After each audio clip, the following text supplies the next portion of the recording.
Morning student, class 8 chapter first के second lecture में हम पढ़ेंगे। अब फर्स्ट लेक्चर में हमने स्वरों के बारे में पढ़ा, व्यंजन के बारे में पढ़ा, वर्ग व्यंजन वर्ण के वर्ग जो थे, वर्ण जो दिए थे, का वर्ग, चा वर्ग, इनके बारे में पढ़ा। अब सेकंड लेक्चर में हम पढ़ेंगे व्यंजनों के भेद में स्पर्श के आधार पर स्पर्श व्यंजन के बारे में पढ़ेंगे।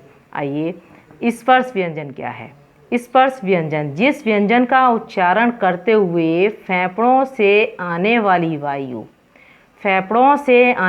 वायु कंठ, तालु, मूर्धा, दांत, ओंठ आदि अवयवों को स्पर्श करती हुई मुख से बाहर आती है, उसे स्पर्श व्यंजन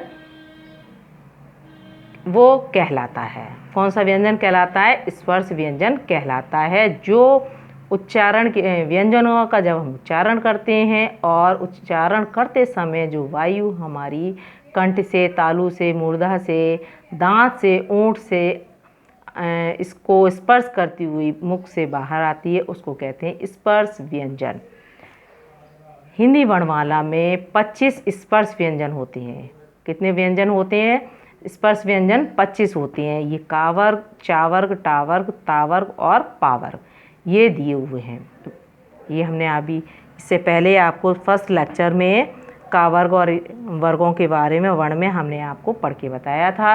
अब ये जो का वर्ग है वो कंठ से उच्चारण का स्थान इसका कंठ है, नाम है, कंठ है।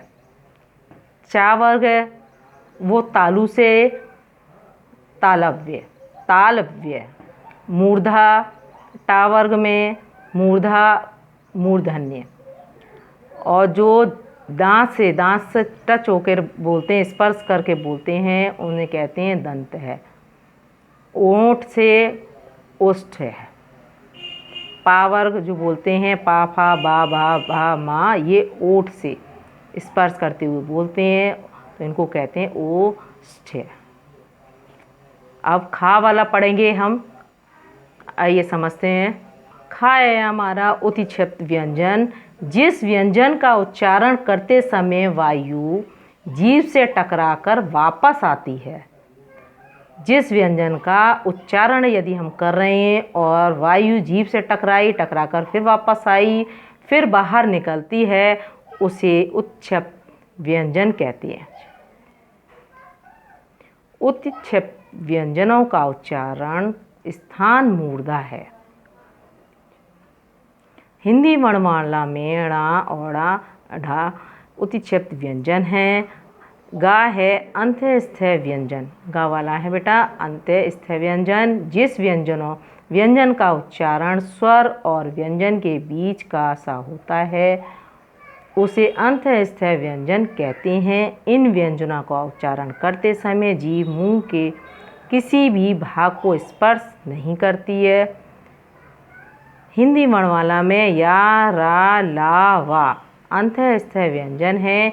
इन व्यंजनों का उच्चारण जीवा, तालु, दांत और ओठों के स्पर्श से होता है। ये अर्ध स्वर भी कहलाते हैं। कौन से स्वर कहलाते हैं? अर्ध स्वर भी कहलाते हैं। घा है ऊष्म व्यंजन। ऊष्म व्यंजन के बारे में पढ़ेंगे, ध्यान दीजिएगा बेटा।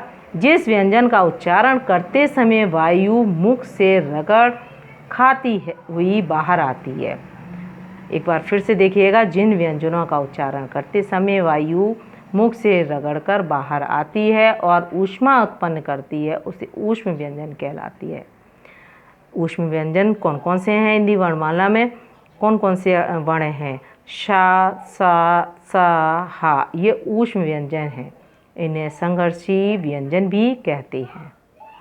कभी कभी हमें शा और शा में गलती हो जाती है, शा और शा की गलती हो जाती है। इस बात का विशेष ध्यान रखना होता है।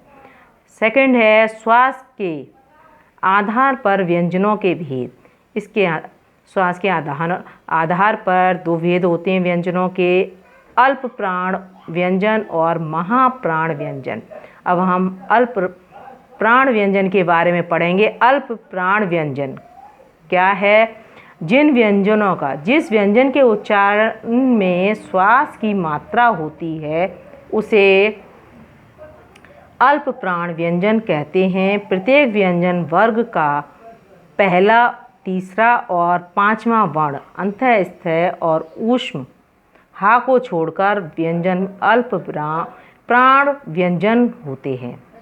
एक बार फिर देखिएगा, प्रत्येक व्यंजन का वर्ग, पहला वर्ग, तीसरा वर्ग, पांचवा वर्ण अंतःस्थ ऊष्म व्यंजन अल्प प्राण व्यंजन होते हैं। सेकंड है आपका खा है महाप्राण। महाप्राण क्या है? जो व्यंजन अल्प प्राण नहीं होता वह महाप्राण होता है। इसके उच्चारण में श्वास की मात्रा अल्प प्राण व्यंजन की अपेक्षा दोगुनी होती है। कितनी होती है? इसकी श्वास की मात्रा अल्प प्राण व्यंजन की अपेक्षा दोगुनी होती है। प्रत्येक वर्ग का दूसरा और चौथा वर्ण हा महाप्राण व्यंजन होते हैं। ये अल्प प्राण और महाप्राण व्यंजनों की तालिका दी है। ये देखिएगा, ये तालिका दी है, इसको आप पढ़िएगा और समझिएगा। सेकंड लेक्चर में हमने व्यंजनों के भेद में स्पर्श व्यंजन के आधार पर और श्वास की मात्रा के आधार पर व्यंजनों को पढ़ा है, समझा है। थर्ड हमारा लेक्चर होगा जिसमें आयोग वाक्य के बारे में हम बताएंगे, है ना। तो आप जो पढ़ाया है इसको ध्यान से पढ़िएगा और समझिएगा। Thanks student.